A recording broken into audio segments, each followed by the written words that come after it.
Welcome to Evil Unmasked, where the shadows of history reveal their darkest secrets. I'm your host, Sierra Elizabeth.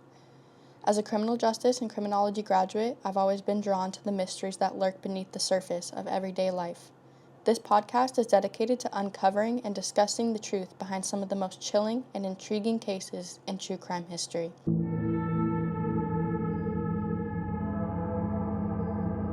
In each episode, we'll deep dive into a different case, exploring the evidence, unraveling the clues, and bringing you the stories of the victims and the relentless pursuit of justice.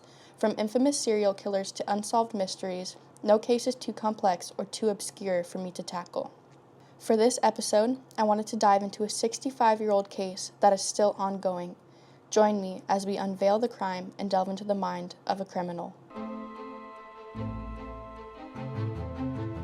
This is Evil Unmasked. Let's begin. Alright guys, so this took place a long time ago, so I apologize. I'm going to be butchering a lot of these names. On February 25th, 1957, a young muskrat hunter was checking his traps in the woods along Susquehanna Road, a narrow country road in the Fox Chase section of northeast Philadelphia. The southern side of the road was lightly wooded, with trees extending a few yards from the road, beyond which lay open fields and scrub growth ideal for small game like rabbits and muskrats. While tending to his traps, the hunter stumbled upon a cardboard box. Inside, he discovered the body of a young boy, naked and mutilated.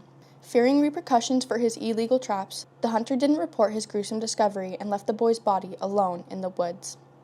The next day, February 26, 1957, a college student wandering through the same wooded area found the boy's body in the box. There were no houses on Susquehanna Road, but there was one notable building on the corner of the north side, the Sisters of the Good Shepherd School. Across from the school, the thickly wooded area with the dense underbrush was where the young boy's body was discovered, twice. The boy appeared to be between 3 and 7 years old and showed signs of severe neglect. He was small, malnourished, and unkempt. His hair had been cut around the time of his death, with clumps still clinging to his nude body. He had several bruises visible all across his body, and he was wrapped in a cheap flannel blanket, lying face up inside the large cardboard box. His body was dry and clean, his arms carefully folded across his stomach. No recent reports of a missing child had been filed, so the police took his fingerprints, hoping for a match, but nothing was found. Hundreds of thousands of flyers were distributed to surrounding areas, pleading for any information about the unidentified boy, yet no one came forward. His parents never claimed him, and the boy remained unidentified. During the autopsy, it was determined that the boy was white with blue eyes, pale skin, and was between the ages of 4 and 6. His hair had been cut crudely close to his scalp, and his finger and toenails seemed to have been recently trimmed as they were short and neat. He was 40.5 inches tall and weighed about 30 pounds, seemingly malnourished. His light brown hair had been cut very close to his head in a crude and hurried way. Clumps of his hair clung to his body, suggesting that it had been cut either shortly before or shortly after he died. He had been severely beaten and had sustained multiple abrasions, contusions, a subdural hemorrhage, and pleural effusions, also known as blunt force trauma. The boy's body was covered in bruises, particularly on his face and head. In addition to the bruises, he had 7 scars, 3 of which appeared to be from surgeries. 2 of these surgical scars were on his chest and groin, and he had another scar on his left ankle, likely from a procedure to expose a vein for an infusion or transfusion. Other scars included a 1.5-inch scar on the left side of his chest, a round scar on his elbow, and an L-shaped scar on his chin. He had no vaccination scar and was circumcised. The boy had 3 small moles on the left side of his face, 1 below his right ear, 3 on the right side of his chest, and a large one on his right arm above the wrist. He had a full set of baby teeth and was slightly buck-toothed. The palm of his right hand and the soles of both feet were rough-skinned and wrinkled, exhibiting the washerwoman effect, indicating that his hand and feet had been submerged in water for an extended period either just before or right after his death. The medical examiner found evidence of a chronic eye ailment when an ultraviolet light used on his left eye caused it to glow bright blue, suggesting a diagnostic dye had been used. The boy hadn't eaten for at least 2 to 3 hours before his death, and x-rays showed no signs of current or healed bone fractures. Determining the exact time of death was challenging due to the cool weather, It could have been anywhere from 2 to 3 days to 2 to 3 weeks prior to his discovery. During the autopsy, bodily fluids, hair, gastric contents, and tissue samples from the boy's heart, liver, and lungs were collected for toxicological analysis and microscopic examination. A dark brown residue was discovered coating the inside of the boy's esophagus, but it could not be identified. It was believed to be consistent with the boy having vomited shortly before his death. No other significant findings were made. Fingerprints and footprints were also collected to be compared against hospital birth records and medical files. After searching heavily at hospitals nearby, no matching prints were found. The box in which the boy was found in was a large cardboard box stamped with fragile. It had originally contained a baby's bassinet sold by J.C. Penney. The box was sent to the FBI lab for analysis, but no clear fingerprints were found. Investigators decided to track down the person who had purchased the bassinet that came in the box. The bassinet was one of a dozen received by J.C. Penney on November 27, 1956, and retailed for $7.50.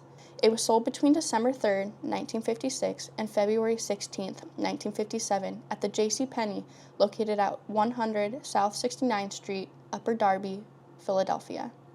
The store had a cash-only policy at the time, so no records existed to identify the purchaser. Eventually, all of the bassinets and boxes were accounted for, except for one, which provided no leads. The flannel blanket that the boy was wrapped in was made of an inexpensive cotton with a plaid design featuring green, rust brown, and white diamonds. It appeared to have been sewn with low-quality cotton thread, most likely on a home sewing machine. Additionally, the blanket had been cut in half. A man's cap was found 17 feet from the boy's body. The cap was royal blue, made of corduroy, with a leather strap and a buckle at the back. It was a size 7 and had tissue paper inside to maintain its shape. Despite being sent to the FBI for analysis, nothing was found on the cap, but they did trace its origin. The cap was made by Robbins Bald Eagle Hat and Cap Company, located at 2603 South 7th Street, Philadelphia. Miss Hannah Robbins, the owner, said the cap was one of 12 made before May of 1956. She recalled that the hats had originally been without straps, but a man had asked her to sew one on when he bought it. According to Miss Robbins, the man resembled the dead boy's photo, had blonde hair, was in his late 20s, and wore working clothes. This man was never tracked down. Other evidence found near the scene included a tan child-sized scarf, a yellow flannel shirt, and a pair of black children's shoes in good condition.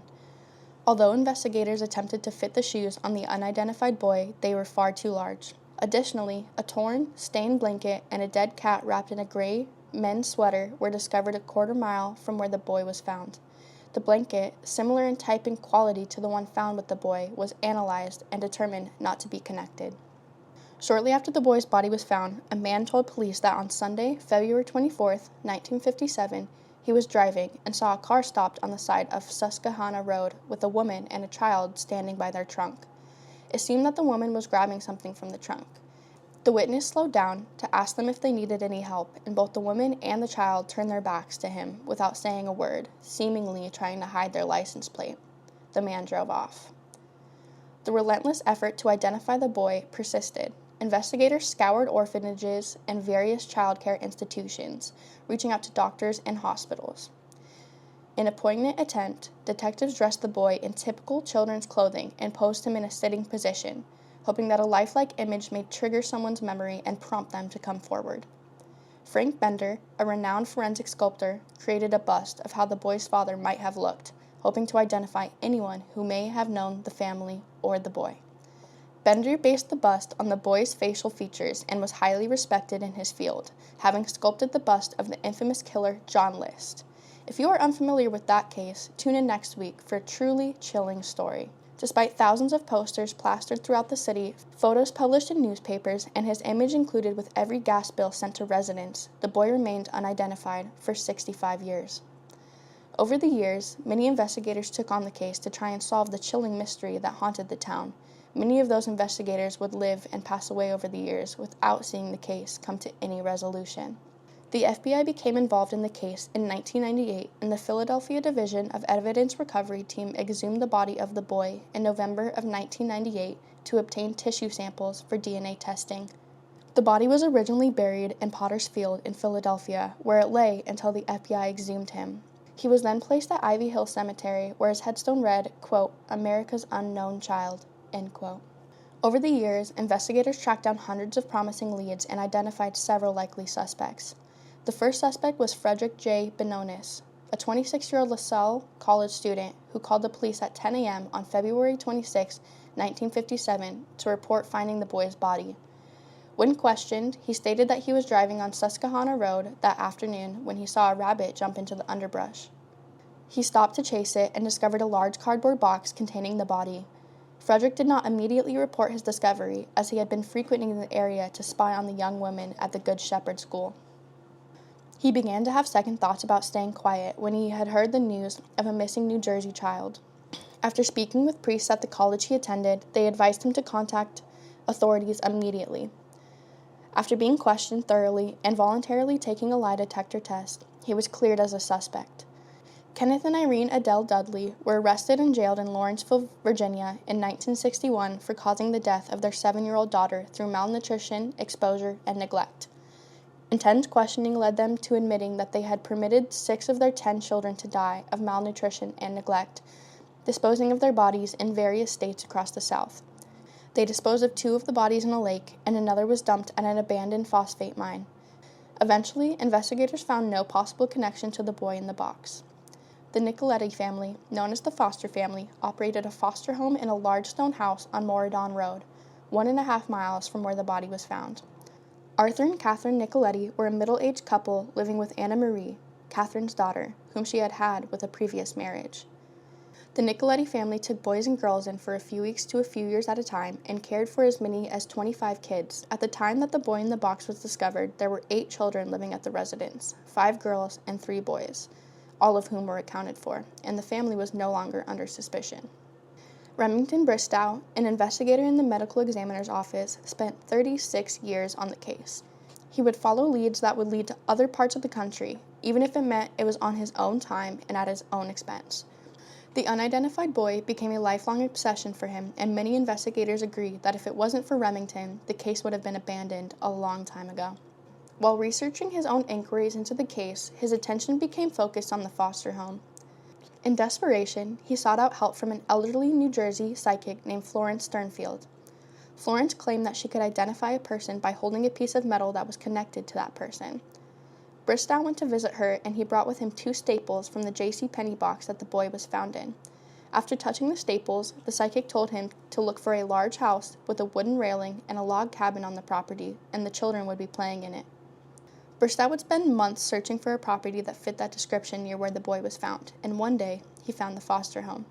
Struck by the resemblance of the description given by the psychic, he flew her down to Philadelphia. Florence, the psychic, claimed she had never been to Philadelphia. Bristow brought her to the location where the boy's body was found, and she led him from the discovery site to the foster home. At this point, Bristow was convinced that he was on the right track. In 1961, the Nicoletti family retired from the foster family business and moved away. The home was put up for sale, and Bristow took this opportunity to go to an auction for the furnishings of the home. During the auction at the home, he saw a bassinet similar to the one that was sold by JCPenney, the one that came in the boxes like the one the boy was found in. Outside of the house, he found plaid blankets that had been cut in half to fit the metal cots that the foster children had slept on. There was also a duck pond on the property, which Bristow believed is where the boy's hand and feet could have been submerged underwater. For years, Bristow tried to convince the Philadelphia Police Department to reinvestigate the family, but his requests were never fulfilled. However, in 1984, 2 homicide detectives reluctantly agreed to interview Arthur Nicoletti. When the interview yielded no new information, Bristow encouraged Nicoletti to take a lie detector test, which he refused, further fueling Bristow's suspicions that Nicoletti had something to hide. Bristow believed that the boy might have been the illegitimate son of Arthur Nicoletti and Anna Marie, his stepdaughter. This suspicion was intensified a few years later when Arthur married his stepdaughter after becoming a widower. Bristow passed away in 1993, taking his belief that the foster family was involved in the boy in the box case with him, although he never had any proof. On October 3, 1998, an episode of America's Most Wanted aired, covering the boy in the box case. Following the broadcast, 7 people formed an internet chat group to discuss the case. A woman who had grown up in Philadelphia at the time of the discovery joined the chat. She shared that she had a friend named Diane, who lived on the same street as the foster family and claimed to know a lot about them. According to the woman, Diane had attended grammar school with two of the foster girls and said the foster family had several relatives in the Philadelphia police force who might have helped cover up the boy in the box case. This information was sent to the Vidocq Society, an international organization of crime-solving experts based in Philadelphia. The nonprofit group consists of 82 members with expertise ranging from forensics to law. Upon receiving the information, Vidocq Society Commissioner William Fleischer requested that the woman from the chat contact him by phone immediately. She was extremely reluctant to connect him with her friend Diane, whose abusive husband refused to let her talk to law enforcement. The woman offered to relay Fleischer's questions to Diane and communicate her responses back to him. After some back and forth, Fleischer insisted on speaking to Diane directly. The woman stalled, saying Diane and her husband had gone on a 2-week vacation to Florida. At the end of the 2 weeks, Fleischer contacted the woman again, only to be told that Diane's husband had suffered a mild stroke while they were in Florida and she wouldn't be returning until later. After a few more weeks, the woman informed Fleischer that Diane's husband had suffered another stroke, prompting their permanent move to Florida. Fleischer never got the chance to speak with the elusive Diane, and eventually it became clear to everyone that Diane likely didn't exist and that the woman in the chat was simply seeking attention. In 2002, a businesswoman from Cincinnati, Ohio, who we will call M, contacted investigators through her psychiatrist. M claimed that her abusive mother had bought the unknown boy from his birth parents in 1954. She claimed that her mother physically and sexually abused him for 2.5 years before eventually killing him in a rage after he had vomited in the bathtub. M had originally confessed this to her psychiatrist in 1989, but did not want to speak with law enforcement officials and waited 13 years to do so. Philadelphia detective Tom Augustine was accompanied by Vidocq Society investigators Joseph McGillen and William Kelly on his trip to Cincinnati to interview the woman at her psychiatrist's office. M told them that they lived in Lower Merion, Pennsylvania during the 1950s and that both of her parents worked for the Lower Merion School District. She told investigators that they called the unknown boy Jonathan, who was very frail and mentally handicapped. For 2.5 years, Jonathan was raised in the basement of their home, sleeping in a refrigerator box and using the floor drain as his toilet. He was never allowed to go outside and was never seen by visitors. According to M, the boy was killed in February of 1957. Her mother had cut his long hair to try and hide his identity and trimmed the boy's nails. His nude body was then wrapped in a blanket and placed in the trunk of their car. They drove him to Susquehanna Road and began to remove his body from the trunk. At this time, a male driver unexpectedly stopped and asked them if they needed any help, or if they were having car trouble. M and her mother quickly blocked the plates with their car until the man drove away. This account matched almost exactly with the testimony of an anonymous male witness who had reported this to the police in 1957. Although M's testimony seemed accurate and plausible, her history of mental health problems raised concerns that she might have fabricated the story. Nevertheless, investigators launched an intense investigation to verify her account. 6 months later, their search yielded no corroborating evidence, but investigators are still pursuing this lead. False tips and hopeless leads continued to pour into investigators working on the boy in the box case, but nothing solid was ever found. Despite this, the fight went on. In 2019, the boy's remains were exhumed once again, as modern science offered new hope for identification. On December 6, 2022, after a 65-year mystery, DNA finally provided a name: Joseph Augustus Zarelli, a 4-year-old boy born on January 13, 1953. This revelation marked the biggest break in the case since it began. With this new information, investigators identified the boy's birth mother and father, who were both deceased. However, he did have living siblings whose identities remain confidential to respect their privacy. The investigation into his death remains ongoing, facing numerous challenges due to the passage of time. If you believe you have any information relating to this case, please email americasunnknownchild@vidoc.org. This case still haunts me. No one, not even his parents, came forward to claim that they knew the boy, which leads me to believe that they may have had something to do with his death. It also troubles me that none of the boy's neighbors provided any information about him. This lends some credibility to M's story, as her account of the boy, Jonathan, describes a child no one ever saw. I'd love to hear your thoughts on this case and who you think might be responsible. Join me next time on Evil Unmasked as we continue to explore cases that resonate deeply with us, shedding light on both the darkness and the resilience that emerge in their wake. If you have any case suggestions, questions, or would like to see case teasers, join me on Instagram at evil.unmasked or on X at evil_unmasked.